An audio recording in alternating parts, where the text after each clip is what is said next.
beaucoup d'experts. Il faut juste rappeler, par exemple, en chiffres, que 440 experts de plus de 60 nationalités différentes sont ici pour discuter justement de ces points qui sont reliés à ces thématiques principales.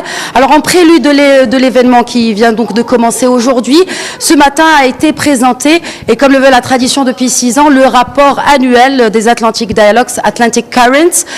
Cette année, donc, un rapport qui est en liaison directe avec cette thématique principale qui est le Sud en période de tourmente, supervisé par la directrice générale de l'OCP Policy, ou plutôt du Policy Center for the New South, et également cette présentation qui a été aujourd'hui menée par l'ancienne Premier ministre sénégalaise et également actuelle présidente du Conseil sénégalais, Conseil économique, social et environnemental. Bonjour Madame Amina Touré. Bonjour.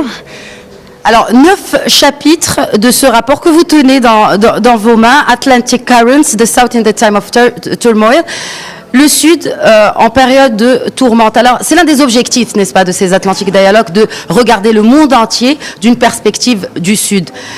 Quels sont les principaux points qu'on devrait retenir de ce rapport?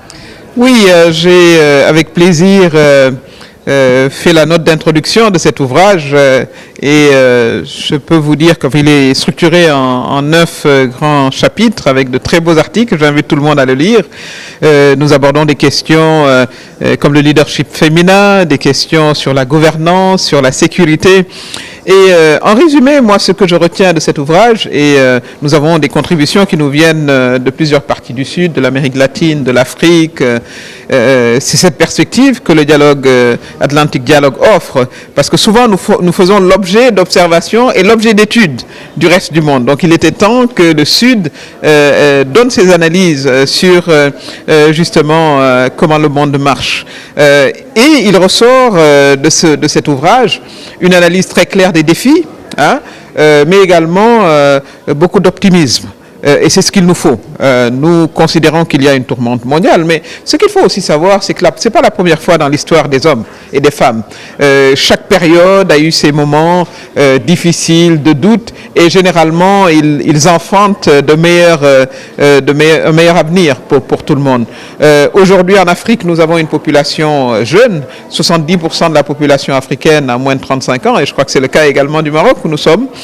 Cela nous oblige, en tant que décideurs, en tant qu'acteurs de la société civile ou acteurs économiques, à organiser notre système de production, de gouvernance, notre système culturel autour justement de la satisfaction des droits des jeunes.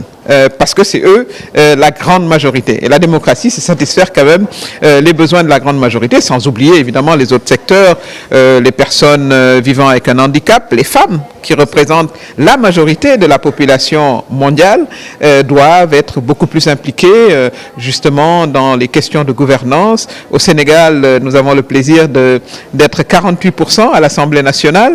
Je crois que nous sommes 2e après le Rwanda. Et nous voyons ici au Maroc aussi les femmes être impliquées dans différents secteurs économiques, sociaux, culturels. Et c'est la voie du futur.